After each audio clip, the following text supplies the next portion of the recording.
Yes. See, there's this little red thing, little red box that's up in the top corner, left hand corner of my iPad, and I'm looking at it, and when it goes red, it tells me I'm live. So I don't even have to ask. I always ask, am I live? I'm not sure. I don't know. But I don't need to ask. Good morning, everybody. Yes, it's me again. Here I am. Excuse me.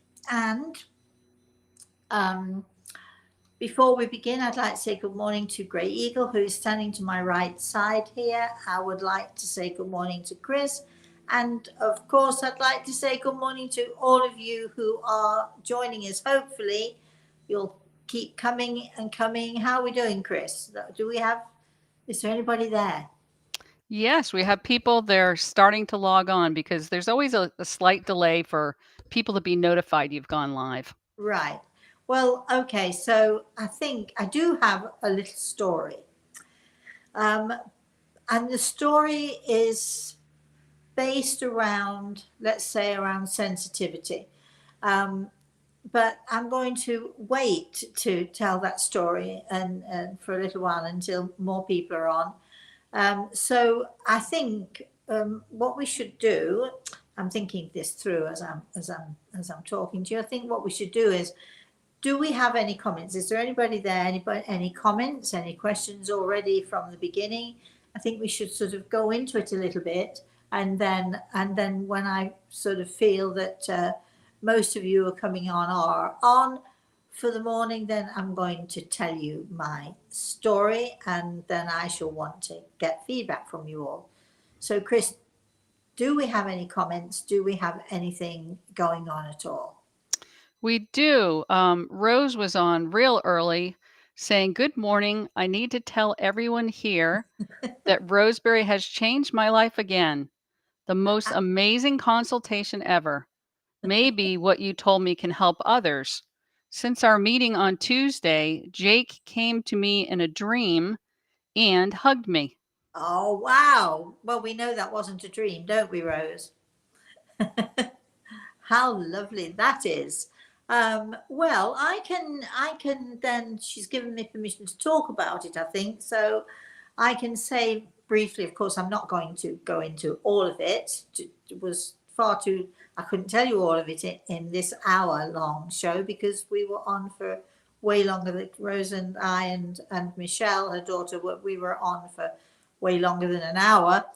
But years ago, I think Rose won't mind me telling you this. Years ago, when she was very young, she had an abortion, and thereafter, as many people do, lived with the guilt of it and so on until she sort of eventually came to terms with it.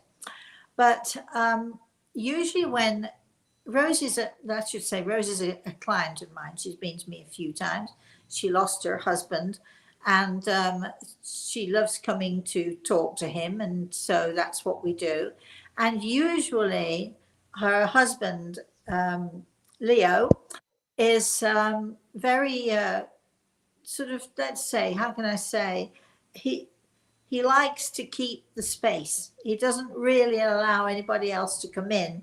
He might occasionally let somebody peek in, but this is his wife, his kids, his time, and he wants it all to himself, which I perfectly understand. However, unusually, and we began the session by my saying to Rose, "Oh, because I always seen her husband. I expected him to be there. I knew why she was calling me." I said, "Oh, right." I said, "Well, your husband's here, but the first time that I can remember ever seeing him, there's a young man who is standing next to him." And she and her Rose and her daughter looked at each other and then look back at me. They're sort of confused, but not confused. I think they're hopeful, but they're not sure what's going on. But as the consultation progressed, it became very, very clear that this young man was her son in the spirit world. And,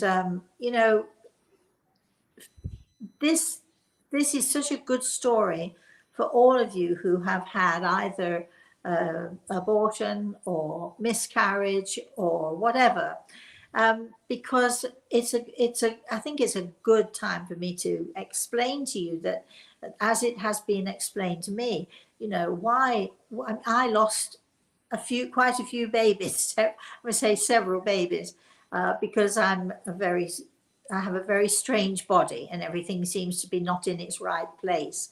So when it came to having babies, I was not a good candidate, um, which is why when I became pregnant with my daughter, they immediately put me on bed rest. And when I say immediately, my doctor had said to me, give it a week. And as soon as you have missed your period a week, you have to come in and see me. And they did tests. It was before the days when you could pee on a stick.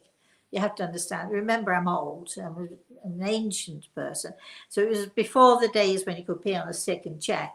So he took a sample and then called me back the next week. It took just under a week.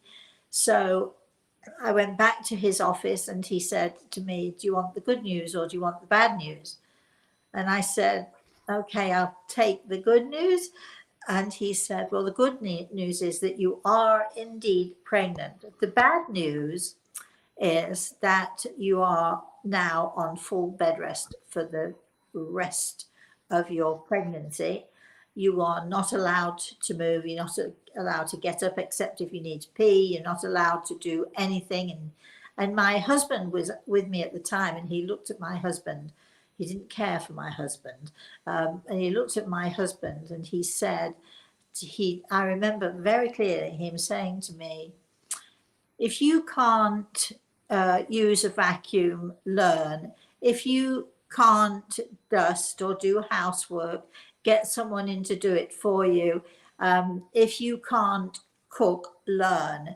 And if you can't learn, again, you need to get someone in to do it for you. And he was extremely firm with my husband and basically said to him, she's not lifting a finger for 9 months.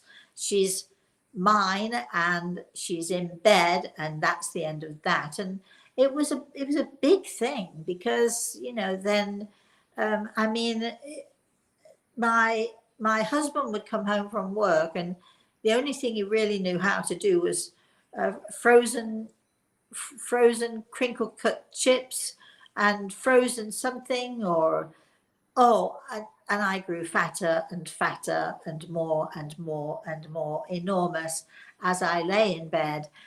And I developed, just thinking about this when I'm sort of going through this, and I developed this really deep laugh. But I laughed. I mean, I was bored.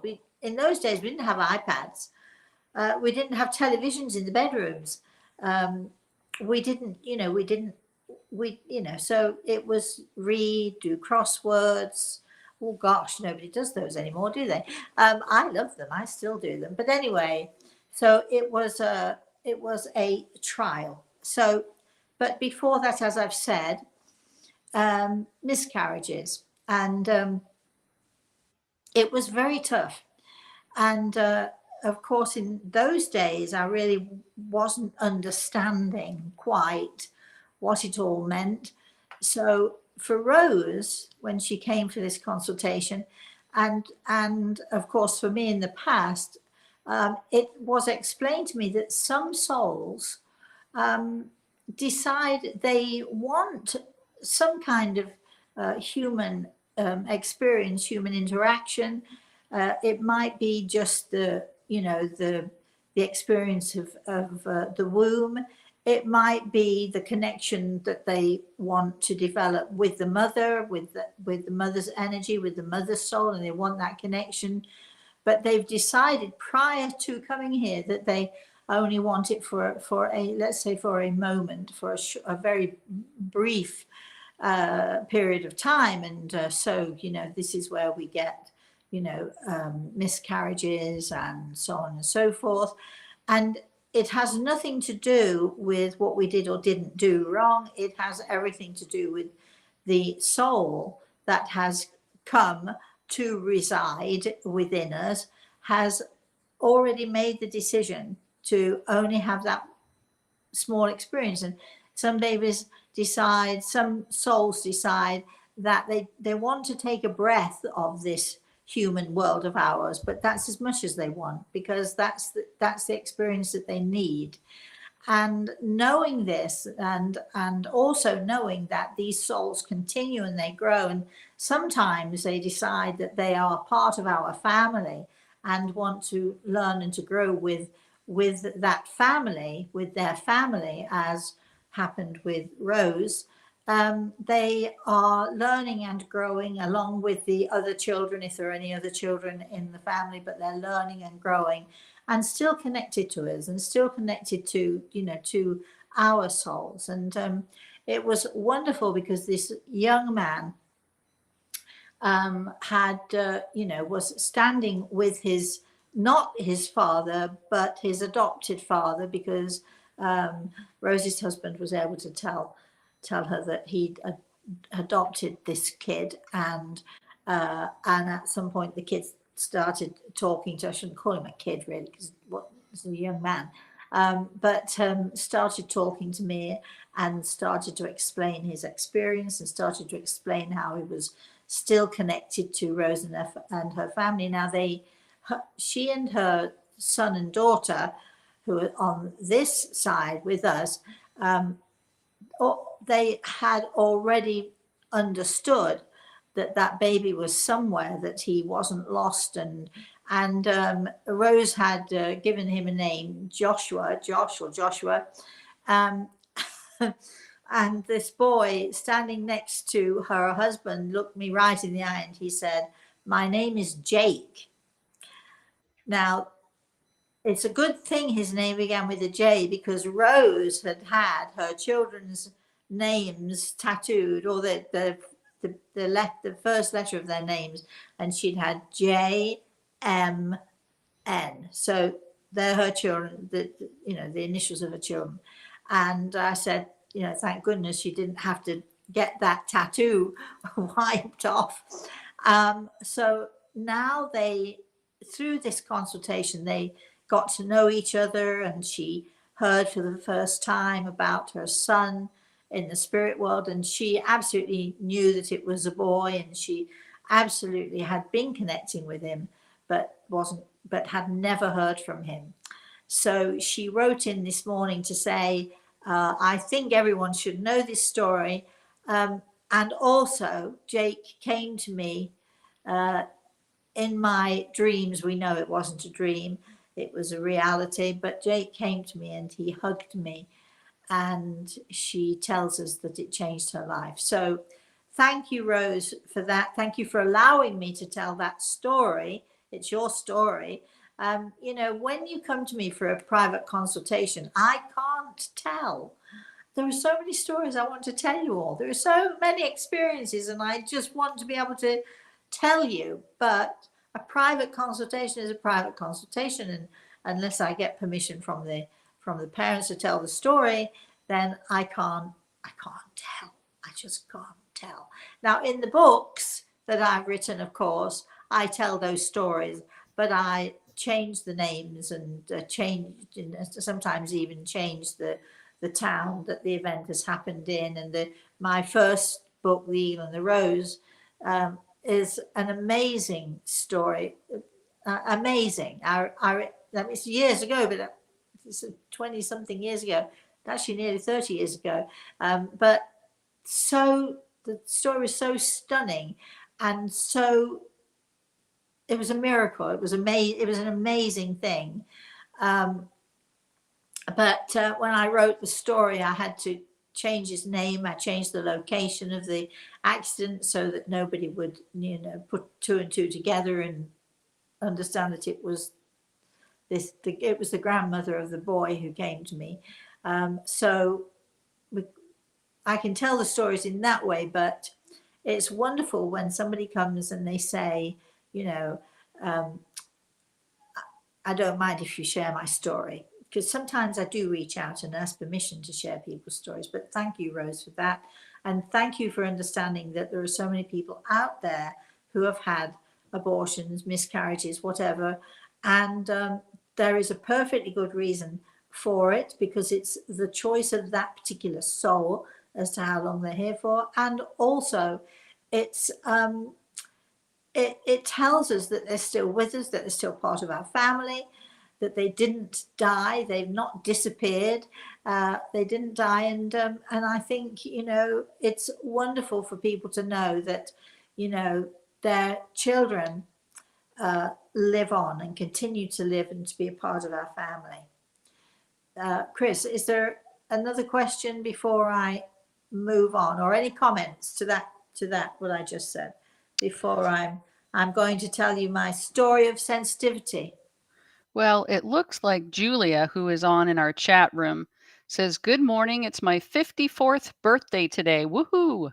Happy birthday to you, Julia. Happy birthday to you. You know, a few weeks ago, I couldn't have sung this song. Happy birthday to Julia. We all wish you a very, very, very happy birthday to you. Nice. We have questions and we have comments, so it just depends on if you want to go to your story first. Let's have the comments and then we'll go from there. Am I looking in the right place, by the way? Because we have no idea. You are. I'm good. Okay. All right. That's a good then. Okay. Gary wrote, "Changing lives is what Rosemary does." I Uh, hope I hope for the better, because you know, there are a lot of things that happen to us that can change our lives for the worse. So I'm hoping for the better. I know, I actually am totally convinced it's for the better. Otherwise, I wouldn't do it. Okay, keep going, Chris. all right. Trying to scroll past the questions. So, a lot of good mornings from all over, Canada and Europe and obviously the United States as well. Um, let's see. Julia said thank you. So that's it for comments at the moment. The rest Oh, are questions. no, I think, you know what I'll do? I'll tell my little story. Some of you may have heard this story before, but it's about sensitivity. And you know, there are so many people who are so sensitive. And those of you who joined in the webinar that we did was it last week, Chris, or the week before? I'm sort of can't think about last week. Yeah, the 14th. And there was a young lady who was, oh, so nervous, but so sensitive and so sweet. And her sensitivity had basically driven her to become almost, not quite, but almost a recluse in so many ways. She was so shy, and she was nervous of her sensitivity.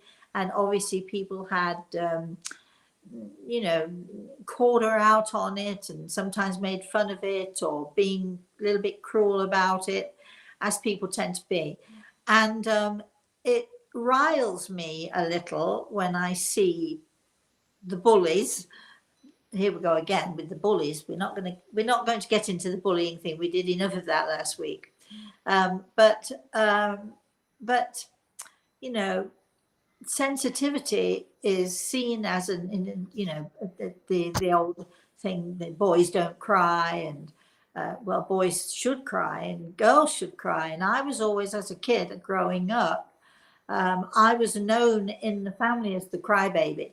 And the sport was, because I had 5 siblings, the sport was, particularly with my sisters, let's see if we can make her cry. You know, that was the sport, because then it proved that I was, in fact, the crybaby, and I was this person who was always whatever. The truth of the matter was, I was the most sensitive of all of them, and it was seen as a bad thing. You know, grow up, stop blubbering, did all that sort of thing. Anyway, so okay, so here I am. The story I'm going to tell you is I was 16 years old. My boyfriend, my heartthrob, he was my puppy lover. I still to this day, all these years later, have a very, very, very soft spot for this young man. Anyway, his name is John, and he had gone off to some scout thing, and he was away for I think 2 weeks, and of course, you know, boom, boom, boom, boom, boom, boom. And I was sad and I was lonely and I was wondering what was going on, and because I was so sensitive, you know, it was tough. But um, whenever I felt lonely or lost or afraid, and I was often afraid because I would hear voices and hear noises in the house that other people didn't seem to hear. I was often afraid. I would go into we called it the front room, which was, it was the posh room that never got opened except Christmas and maybe, I don't know, when we had visitors. And it was freezing cold. There was never a fire laid in there. So winter and summer, I would sit in a coat and a scarf and a hat and play the piano. Whenever I felt lost, or if I just felt I needed to just, you know, be by myself, I went into this room, which nobody else ever went into, which was great. And I would play. And that was music was my safe place. The piano was my safe place. The piano was where I could hide. And the piano was also where I could express all of those feelings of sensitivity and so on. So here we are at this particular time, and my boyfriend has gone off left me for a couple of weeks, and it's, you know, I was 16, so it's a little bit, you know, sort of romantic and dramatic, and, you know, sort of, you know, a bit of this, and but I would go into the sitting room, and or the front room as we called it, whatever that was. Yeah, that was what we called it. And I've gone all posh on you now, because now I'd call it the sitting room. Anyway, so I would go into there and play. And my father, who you would think never noticed any of this, never noticed the sensitivity. He was a soldier. It was tough. It was, you know, lift your chin up, you know, toughen yourself up and so on.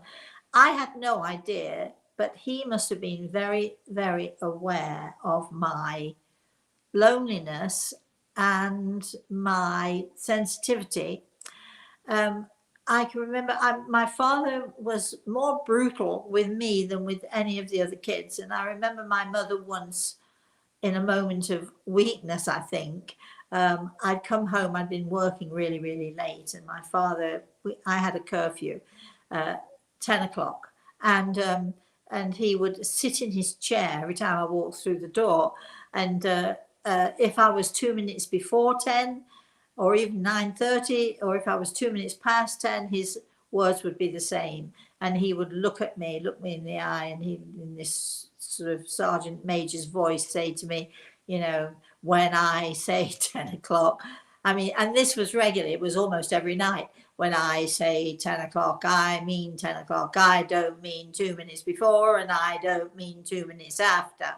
So in other words, I could not win. If I didn't arrive on the dot of 10, he was going to get me. And I remember having to deal with this on a very, very regular basis. I mean, it wasn't just something that happened every now and again. It was regular, or not quite nightly, but several times a week. There he would sit, just waiting to have a go at me about something or another. And I can remember this particular time. I was late, I was hungry, I'd had nothing to eat, and my mother, amazingly, I don't know what it was about her, when she looked at me, she must have seen I was exhausted, actually took me into the kitchen and started to cook eggs or something. Never happened before and never happened since, but I don't know what it was about that one moment. And out of the blue, she just said to me, because we didn't talk. I was just standing there wondering why she was cooking for me, and confused. And she said, you know why he's the toughest on you? He's the toughest on you because he loves you the most. And I learned later that, yes, I was the pretty one. I'm going to say it. I was the pretty one. I was the clever one. I was the, I was the one who did best in school. And I think because I was also the pretty one and I was very fragile, very skinny and so, and my father, I think, was this aggression and this toughness that he would use with me. It was because I think he was the most afraid for me. I had 5 siblings, and of those 6 of us, the only one that my father was there for at the birth was me. Whether that had something to do with his, let's say, overprotectiveness, and it never came across as being overprotective. It just came across as sort of being, put down, and I couldn't do anything right. Can you imagine when I say 10 o'clock, I mean 10 o'clock. I don't mean 2 minutes before, and I don't mean 2 minutes after. I mean 10 o'clock. I mean, you can't win in those sorts of circumstances. And there were lots of those circumstances. So here I am this day, and I'm moping around, not realizing that my father can see that I'm moping around. And I'm where I always am when I'm lonely, when I need to express, when I just need some comfort. I'm at the piano, and I'm sitting there playing the piano this particular day, and I've been in there for quite a while. And my mother was a very keen decorator, and she'd had the doors, even though it was sort of a little council house in a very rough neighborhood. Her house was like a palace compared to everybody else's, and she'd put the doors, the living room doors and the sitting room doors, she put them so that they would slide. She had them put on rails so that it would slide across instead of just opening the doors in and out of the room. Anyway, so I'm there and I'm playing the piano, and I'm I'm moping a bit, and I'm feeling sort of sad, and my father slides open the door, and I look up and look at him. I mean, we were all scared of him, because why wouldn't you be? And he stood in the doorway and he crooked his hand at me to come here. And I went into the hallway, and I was really, butterflies, stomach tightening, because it could have been anything at all. And he said, "Hold your hand out." And I held my hand out like this. And he said, "Here." And he put in my hand a stone, quite a large stone, not a boulder or anything, but quite a large sort of flattish stone. And he must have gotten from the garden. He says, "Here." He said, "Hold this, feel this." And then he looked at me and he said, "I want you to make your heart like that stone." And I just remember gazing at him. And I also remember thinking, no, that's not right. That can't be right. That's not right. And my father was right about most things and wrong about a lot of things. I know I'm contradicting myself here, but I just knew what he was doing was he was trying to protect me. Now, my father had, as a young man, I'm sure, been a very sensitive boy, and he'd had that sensitivity knocked out of him from the army, and he'd been hurt a lot one way or another, and he'd seen awful things. And he felt in this one moment telling me, "Make your heart like that stone." He was saying to me, "You've got to protect yourself. You've got to toughen up." And it was truly misguided, but a true act of love on his part. Not that he would have perhaps seen it that way at the time, but when looking back at it, it truly was an act of love. He was trying to protect me in the best way he could, because he absolutely knew that, you know, I was this person who was definitely extremely sensitive, and I was going to get hurt, and he was just trying to say to me, be tough, be strong, make your heart like a heart of stone. And I've remembered that, and I, even as I'm talking about it now, I can see myself, this lonely little thing sitting at the piano. I can see my father, terrifying as he was, standing in the doorway. He was only 5'6", but he was a terrifyingly tall man. He was huge in his personality, and he was huge in his beliefs and his strength. So, you know, to me, he was this terrifying figure. But I knew that just in that moment, that's not what we should do. And I've never been able to make my heart like stone. It just doesn't work for me.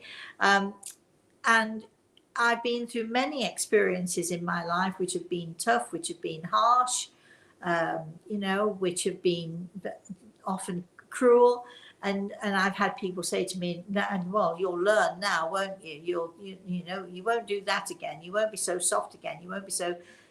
But it's so not true, because for all that other people do to you, I wouldn't want to change me. And for all the hurt and the pain that a sensitive soul goes through, because that's what we do, we go through pain, we go through hurt. I wouldn't change one little bit of that hurt. Having to think, did I really mean that? I think so. I wouldn't change it, because it helped me become the person that I am and that I have been over these years, and it helps me to reach out to others, and not just to understand them, but to have true empathy for others, and to be able to reach out and try, if I can, to bring them some sort of knowledge or comfort, or to let them know that they are not alone in this world. No one is alone in this world. So if you are one of those people who wishes you wouldn't be so sensitive, it's that, don't embrace your sensitivity. However, along with sensitivity and embracing sensitivity does come the need for us, when other people say things that are hurtful, or, you know, they might say something, they don't realize it's hurtful, because they don't realize how sensitive we are, and how we're going to take it, and how awful it's going to be for us, you know, like a knife in the heart. But to them, it's just maybe a throwaway comment. Give people the benefit of the doubt, and remember that if they're not as sensitive as you, then you shouldn't blame them. Just give them the benefit of the doubt, and try not to take things too personally. For a sensitive person, that's a very hard thing to do. But sensitivity is our teacher, and sensitivity is the best that we can be. So any of you out there listening who hate the fact that you're sensitive, hate the fact you cry at the drop of a hat, hate that, all of that, no, no, no, no, no. Because the more sensitive you are, the nicer and the kinder and the more gentle you are. And that's what we want in this world of ours. We want more kind and gentle people. And that's my story. Right. So open to questions and comments, Chris. All right. Nomi said, I love your stories. Starla Tech, good morning from the West Coast. Rhonda's asking, Rosemary, can you tell me exactly what it means to, quote, raise your vibration? Is it a physical feeling? Is it mental? We are going to, we keep promising to do this, but Chris and I were talking about it this morning. It's May the 30th. So sometime in June, we are going to have a healing session. If you go to the website, if you go to my website, and you can look at the healing sessions that we have already, and I do talk about it, but we're going to talk about it again, because I teach my students raising your level of sensitivity, raising your level of basically higher self is basically taking time, and it does take time and it does take patience, but you've got to be quiet. You've got to raise your level of consciousness to a point where you become, if you like, sort of beyond yourself. Your sight becomes better, your hearing becomes more in tune, your five common senses learn to become one, to become tuned, to become aware of each other, if you like. And people always talk about the sixth sense. How do you find your sixth sense? Where is it? What is it?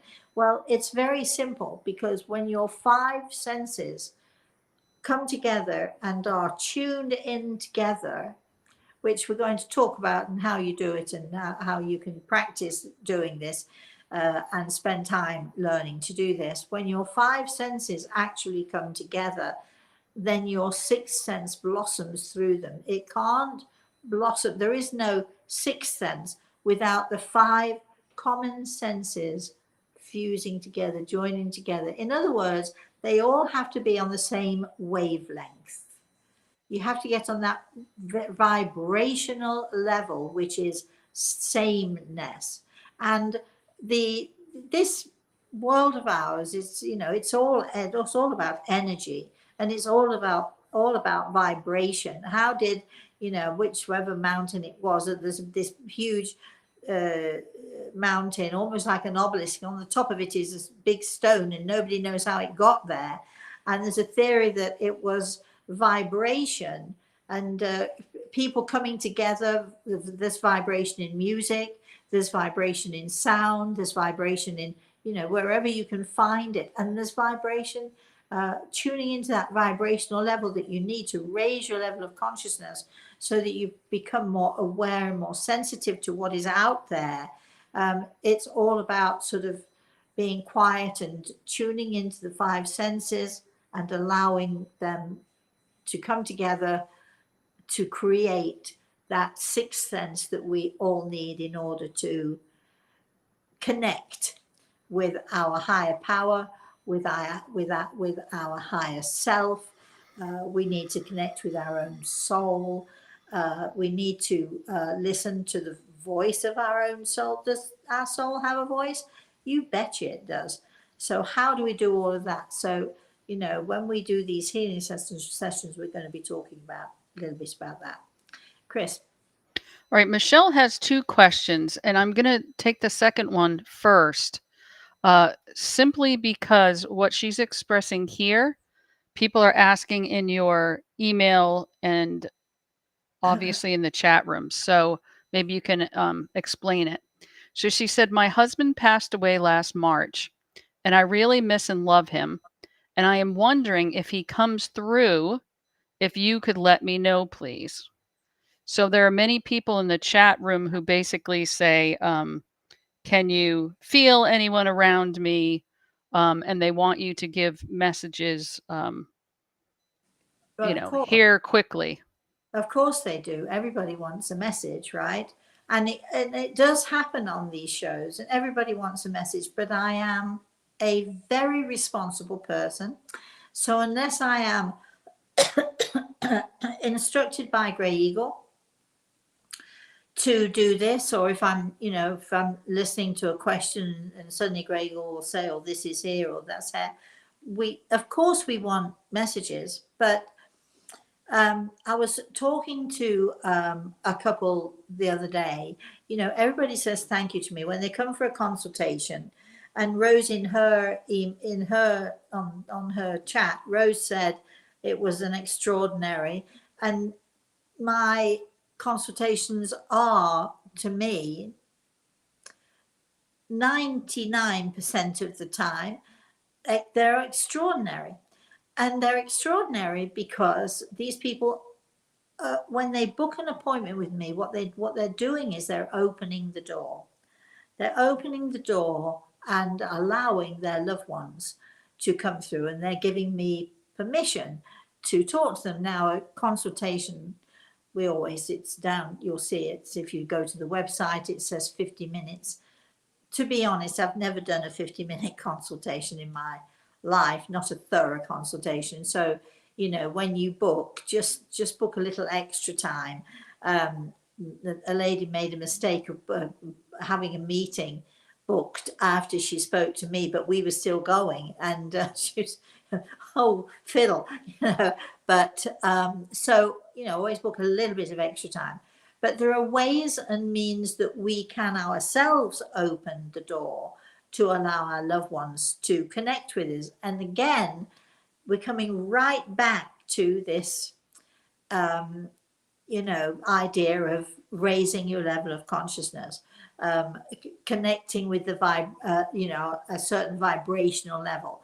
It's all about vibration. It's all about listening. It's all about paying attention. And again, we should be discussing those things in our, if it says healing session, because I think that giving someone a consultation is the greatest kind of healing. Ask Rose, why don't you? She's on cloud nine, as is her daughter, so that's good. But you know, there are ways that we can open the door, and we have so much to cover. You know, if there are people out there, you can go, you can listen to them, you can go on their what is it called? They have oh gosh, you know, when they have whatever we did the other day, Chris, I can't think of Webinars? webinars. There you go. When they have their webinars, and you can go on there, and you can ask, you know, can you see my mother or my whoever grandson or whatever? Can you see? And they will give you, and they will tell you stuff.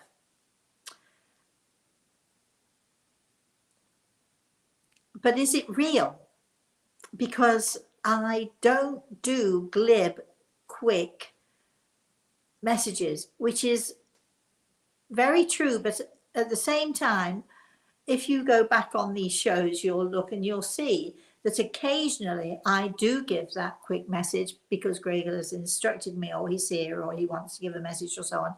I do it, but I much prefer to do it on a level where we have time and responsibility, and I like to make absolute certain that that I'm talking to that person, or at least to Grey Eagle. A lot of people who claim to be mediums, and I'm not saying they're not, and I'm not saying that they are, they talk about signs and symbols, and oh yes, I've just got a picture in my head of so and so, or I can see this, or I can see that in my head, and I don't work that way. I absolutely do not work that way. I'm going to tell you exactly how I work, and those who have had a consultation in the last a few weeks with me will absolutely know this. I don't see these flitting pictures in my head or symbols. And if someone wants to talk to me, if someone from the spirit world wants to talk to me, I don't want them to talk to me in here. I want them to come into my living room. I invite them in. I see them as clearly, so clearly sometimes, it's unbelievable. Sometimes I have crowds of people in my living room, but I see them, and it's still not good enough, because I'm really mean sometimes, and some people might consider me to be cruel, because I push. It's not enough for me to see you. I need to hear you. And it's not enough for me to get a feeling. It's not enough for me to get an idea that you're there, or a feeling that you're there. I want, you know, it's like if I invite someone to come and have a cup of tea with me or something, they come in, they sit down, I hand them the tea, and we sit and we chat. I don't offer the spirit world tea necessarily. I offer them so much more than that. But when I'm having a consultation and I'm connecting with the spirit world, they're coming into my living room. They're coming in to sit and talk with me, and that's what I expect. I don't expect, you know, sort of little bits of this or that. And when I talk to them, if they say something to me and they're talking to them, you need to explain it, or tell me what it is you want to say, and they talk back to me, and we're having a conversation, a real solid conversation. And I see them, and until I'm absolutely certain that I'm having a conversation that is real, that it's not my imagination working overtime, that I can see them, it's real, and what they're telling me is something that I don't even know or couldn't possibly know. Um, until that happens, I won't do it. I'm not playing, and I'll tell them those in the spirit world. And I'm sure they are warned before they come to talk to me. I'm sure they're warned at how difficult I can be, because I have to push, because I'm their voice. So I have to get it right for them. So I push, and we get great results. And we often end up laughing because, if I say, well, I can't hear you clearly enough, sometimes they can get frustrated because, they think they're talking to me loud and clear and I can't hear them. Vibration. We get on the vibrational level.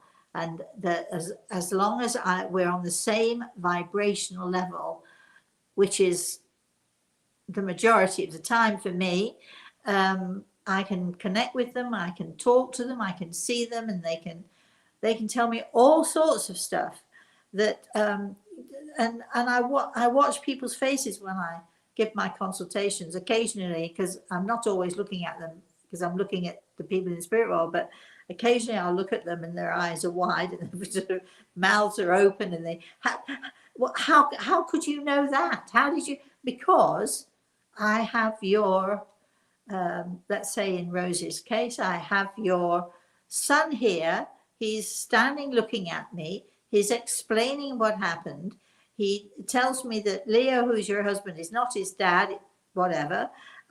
He's talking to me, and we're having a conversation, and that's how you all must strive if you want to hear from your loved ones in your family. If you want to hear from them and you want it to be real, then you've got to give them time. And if whether you come to me or whether you go to somebody else, you should expect the highest standards. um, I always say to people, when I first start my consults, there's no guarantees, and if it doesn't work to my satisfaction, I will immediately return your fee, or we can try again. Most people say we'll try again. It doesn't happen very often, but every now and again it happens. Even if I spend an hour with someone and it doesn't work, it's not working to my satisfaction, I'm going to return their fee, because you're not paying me for my time, you're paying me for the experience, you're paying for me for what I'm supposed to be able to do for you. When I say to my satisfaction, believe you me, that my standards are way higher than anyone else's could possibly be. I know what I'm looking for, I know what I'm striving for, and I know if I'm not, I can make it up like anybody else. Go see anybody else. Somebody will give you a message. I don't mean to be flippant, and I know that you all want messages from me. I know that. I'm fully aware of that. That's of course that's what you want. Of course it is. But it can't be so flippant without you having to wonder, surely, well, I've not told you enough I've not been able to tell you enough for you to be certain that this is the person the person you want is the person I'm talking to. So, be patient, and either learn. We're going to be doing our healing sessions. I'm going to be showing you how to open the door for yourselves, how easy it is for you. Not so easy necessarily, but you know what I mean. And I'm going to, and other than that, save up your pennies and find a good spiritual medium who you can trust and who can really, really do for you what you need to have. Chris. All right. So the first question she had was, I had a health scare yesterday. and I was wondering if I should still be worried about anything. Well, you can worry, no point worrying. It's not going to get you anywhere, but I know what you're asking me. Um, I think it's always sensible to pay attention to your health, she says. I think it's always sensible to pay attention to your health, but not to the point where it stops you from living your life. So I'm going to say to you, no, be, you know, be vigilant with your health. Make sure you're eating the right things. Make sure you're doing the right things. Be vigilant in that way. But worry, no, because it will just spoil the rest of your wonderful life. And you have a wonderful life ahead of you, and that's where you should go. You should go with that, Chris. So we're going to go on the topic of bottom brick, Rosemary, because Jen is on, and you had spoken to her to say send an email to the office, and we were collecting names. Do you want to just briefly talk about what the bottom brick exercise is, and when a person wants to be a candidate, what they send to the office? Okay, right. So the bottom brick. Um, we have, you can actually go on the website and you can see some of the things that we've done with the bottom brick. So you can see for yourself what the process is. But basically, we all have issues. And some of us have issues that have stemmed from childhood, some from teenage years, whatever. But we all have issues of one sort or another. And some of us, many of us, in fact, have issues that affect us. They affect the way we live. They affect the way we think. They might, that those situations that we might have had to go through, those experiences might have made us, let's say, more defensive, or they might have made us sensitive to the point of being frozen in our sensitivity. They might cause, distrust or and so on. So a lot of our experiences, as we go through life, can really affect our lives going forward. And some people, have issues. It could be with relationships, or it could be with, and when I say relationships, I don't just mean, the romantic type. It could be relationships with parents, relationships with our own kids. It could be, different, all sorts of different things. So basically, sometimes we feel trapped and we don't understand the feelings that we have, and we wish we could change. Because we don't understand why we are the way we are, it can be more frustrating, and it can make us become even more of the person that we don't necessarily like, or we wish we could change. What happens with the bottom brick is the candidate, first of all, has to be a volunteer, because I'm not going to force it onto anybody. But what we do is, or what I try to do with people, is I try to show them, I take them down a path so that they can find the seed of their discontent, let's say. Because if we can't get to the root of an issue, as we know, you can chop weeds off all you like. You can put poison on them all you like, but it doesn't always work, because those roots go so deep that damn weed keeps just coming up and showing up. And so, if you like, the analogy I'm using here is that we all have weeds in our lives that we would wish to kill or get rid of. But we can't do that until we get, first of all, we find the root, we find the seed, we find the beginning of this situation that we have. And often we go back to childhood. Often it's related to parents. This is not an exercise in pointing the finger or blaming anyone for what happened. It's not a question of, well, if my dad weren't like this, I wouldn't be like I am. And so it's not a question of blaming. It's a question of discovering where the issue began finding the root cause, the seed of the problem. And then as we talk about the root cause, and I talk you through and help you to understand the root cause, and remember, no blame and no pointing of fingers. Once we realize where it came from, where that weed began, once we realize how it began, how it started, then we start on the path of understanding. Oh, I and often it's like an epiphany. People say, yes, and I did become more nervous, or I did become more isolated in myself, or I did become more aggressive with people because I didn't want that to happen to me again. And so we find the root cause without pointing the finger, without a blame. Tough to do, but that's what we do. And I remind people that if that root cause came from your mother or your father or a sister or whoever, or a school teacher, and I had a lovely young man who I'm still in contact with all so many years later, whose root cause was his a show where he was made fun of by a comedian. He was one of the few kids in the audience, and he was made fun of, and everybody laughed and they thought it was funny, but being a very sensitive boy, it wasn't funny at all for him.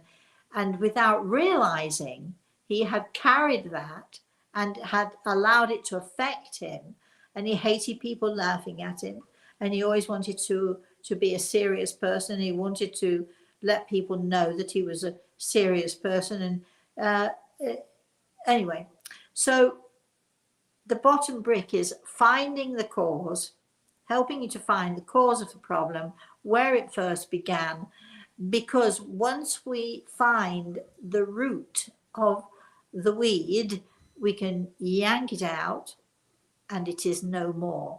We learn how to deal with it, we understand what it is, we discard it, and we can move forward without this heavy, heavy weight that we didn't even realize was on our back. If you want to apply to become a part of the Bottom Brick program, just email Chris, email the office, Rosemary at rosemaryaltea.com, put in the subject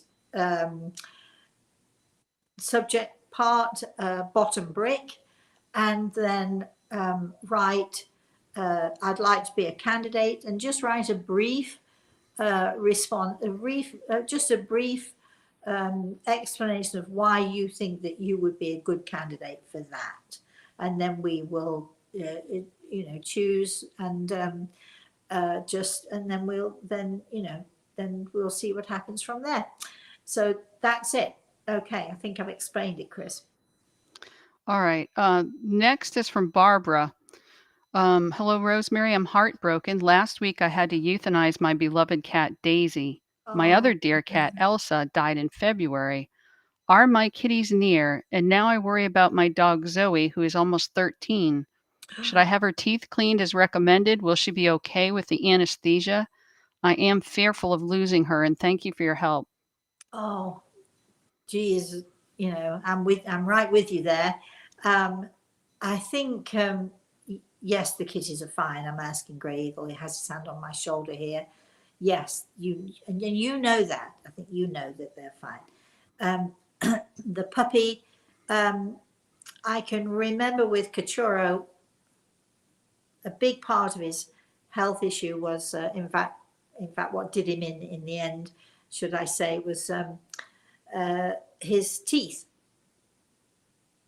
And he had a situation with actually two of his teeth. One we found early and it was fine, and then the other one, he had the roots to his teeth were going up into his jaw, and anyway, horrible story. But I think that I used to get his teeth cleaned regularly, and if I had a new vet doing it, they would scold me so much. You should have done this before, so on and so forth. And I would have to say, if you like to look at the notes, we do it on a regular basis. I think we had to do it every 6 months because he had a situation with plaque, a really bad situation. All we could do was just keep it down. And as I say, the amount of times I've had to explain to vets, no, he has this situation. And I can remember one young vet thinking she knew everything.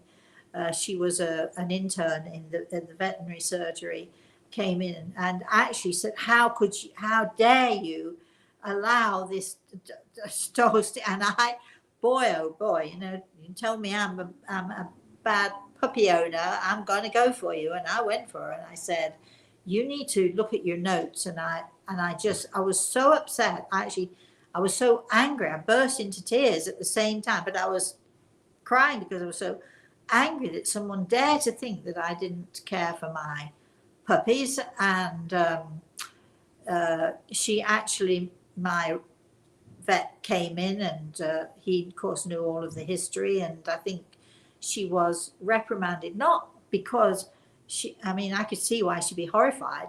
His teeth were awful. But to attack me in that way was not good. And this is where giving people the benefit of the doubt comes in. I would say as a puppy owner, you need to have your puppy's teeth cleaned regularly, but I get why you are so nervous about it. But he will only go when it's his time. And so keep that in mind. I can't tell you you should. I can't tell you you shouldn't. I always felt that it was important. But you have to make your own decision, but he won't go before his time. And I think he's got a little bit of a way to go yet. Hope if that helps. Chris. Rosemary, you're at 12. Do you want to continue? Let's have a couple more questions, shall we? All right. Violet's on. Hello, Rosemary. This evening, I'm meeting with our reverend to compose a eulogy for my dad. My heart is breaking. It's difficult to think. Is there anything specific my dad would like included? Well, Grey Eagle is here. Of course, I know you. I know your dad. I think we should make that clear.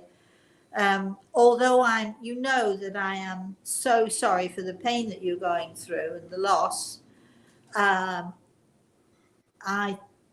think your dad is very happy with you. See, I know them, so I can see them both standing in the room with me, and they are together. They want you to know, and it should be about love and forgiveness, and I'm asking them actually why forgiveness, and I feel that you know as well as I do that people can be very hurtful and can be very mean if you're different.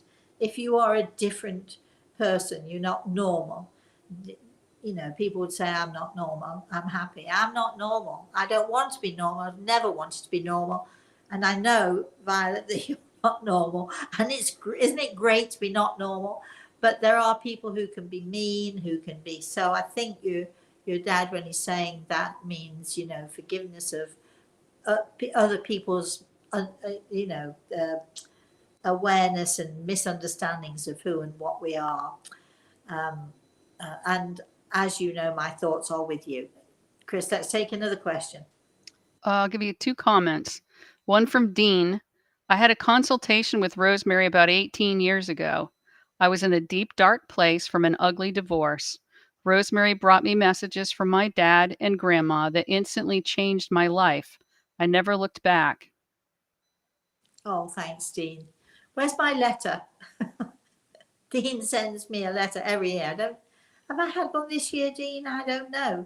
Did I have one last year?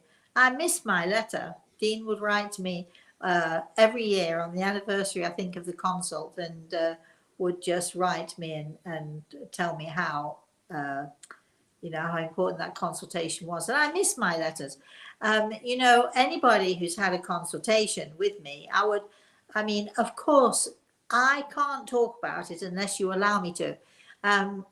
So I would love it if people would write a little bit about their experiences or how it helped them and so on.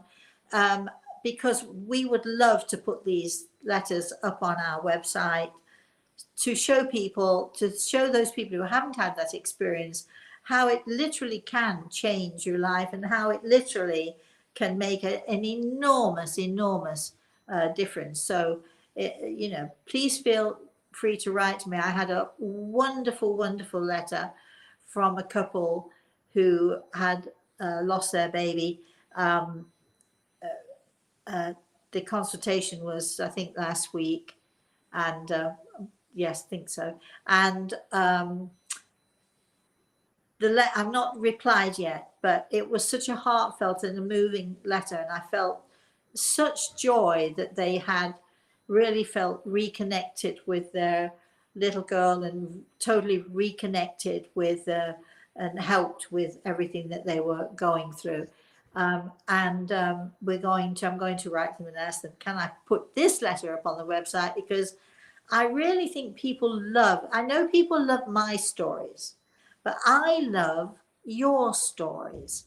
I love the stories of those people who are having a consultation with me. I always feel at the end of the consult that I get far more out of it than anybody else does, because I am so privileged to be able to put these people together and to join them together and to bring joy and hope into people's lives. So I'm the one who gets the benefit there. So if you've had a consult with me and you feel like just writing us, and don't make it a huge thing, just a few words to say, or 2 or 3 paragraphs to say, what it did for you and so on, and how of course, and if you didn't have a good experience, feel free to write. That's also fine. Don't think, trying to think if anybody had a lousy experience recently, but I don't, there aren't too many of those, thank goodness. So I always say to people, if you want to talk to your loved ones in the spirit world, you've got to open the door. You open the door by booking a consultation, or you open the door by, sort of sitting quietly, or you open the door by learning and listening and paying attention if you want to do it yourself. But opening the door is the most important thing. When people open the door with me, then their family generally come flooding in, and we have a blast. Let's have another question, Chris. Mary Lou says, thank you for the messages from my mom and dad. Those were fantastic to help me through my family issues. Oh, you're very welcome. I think it's safe to say, I'm sure Mary Lou won't mind me telling you that when her parents were talking to her the other day, um, she has a small book, a Bible, and she was wondering what to do with it. And her father said to her, no, there are two. There are two books. And she said, no, I don't think so. And I looked at her, and she knows me better. She knows me well enough to not argue. If he says there's another book, there's another book. She searched for a day and a half and finally found the exact thing that he'd been describing, and she was thrilled to bits. And she told her daughter about it, and then she came into the living room and said to her daughter, you never guess what I found. I found the second book that I didn't even know that I had. So, Mary Lou, you're welcome anytime. Yes, I say that. Now I know I'm putting a heavy burden on me now, but that's okay. It's not really a heavy burden. Let's do one more, Chris. Sarah Jane says, if you see birds over a person's end of life, what is that? And the person was moving his hands around. Oh, fabulous, fabulous, fabulous, fabulous, fabulous. The Native Americans, I'm glad you've asked this question. The Native Americans believe that, as they call them, these tiny creatures, as they call them, their expression is those tiny winged creatures. So not things that necessarily crawl along, although they have their place too, but those tiny winged creatures. And Greg has said to me, that often in the spirit world, the people will whisper. They'll whisper to the birds, or they'll whisper to the butterfly, go visit my mum. So if you see a butterfly, you know, you might think, oh, that's my mum. No, the butterfly isn't the mum. The butterfly is the messenger for your mum. And these birds, and birds are particularly my thing. I had a bird the other day doing fabulous things at the window, and I'm thinking, well, something good is coming. And birds bring us messages. Those tiny winged creatures, they bring us messages. They bring us messages of hope, of love. They let us know that the spirit world is close to us. And if you saw birds fluttering over this wonderful person as he was close to passing, that is only the best sign that he is being, they're waiting to carry him, to lift him and to carry him to a good place. Nice. I think we shall end there. We've spent far too long. I hope you've enjoyed it. I hope I haven't talked your ear off too much, everybody. I always like to think, I hope that you get something out of these sessions, as do I. So before we close, I'd like to say thank you very much to, of course, my spirit guide, Grey Eagle, as always, because without him, we wouldn't be doing this. Once again, thanks to Chris, and thanks to all of you out there who are so special, and I love having you. I love having you join me, and I'm so grateful that you are keen to join me too. Until I see you again, if you enjoyed the Cracking Up, which was last Friday, you can find it on YouTube. Just go to YouTube and look for the Cracking Up with Kay and I. We had a great time. And watch for notifications of the healing. It's, you know, is it June tomorrow? No, it's June, whenever it is, on Saturday. We start June, so we're going to be planning at least one or two sessions, healing sessions or other. So keep your ears and eyes posted, keep checking the website. And if you haven't signed up for our newsletter or for the email that's going to, you know, that we send out, because we often send out emails, please, here is our address again, Rosemary. That's Rosemary. I would be shocked if you didn't know how to spell it by now. Rosemary at rosemaryaltea.com, and just put in your subject line request for the newsletter or request to be on the email list, and then you'll get notifications from us. I promise you, we do not send out notifications every day. You will not be inundated. I promise you. You might get maybe one or two or three or something a month. That might be it. But please sign up, join up if you want to know more about what's happening with us in June. Summer is coming, everybody, and it's so exciting. I'm sorry to lose May, because May is my favorite and my birthday month. I'm still celebrating. I had salmon yesterday that my friend Chris gave to me for my birthday, a whole side of salmon. Oh gosh, it was so good. Anyway, I had salmon and I sat by the water, on the water's edge, to eat my salmon and my coleslaw, and it was delicious. Thanks, Chris.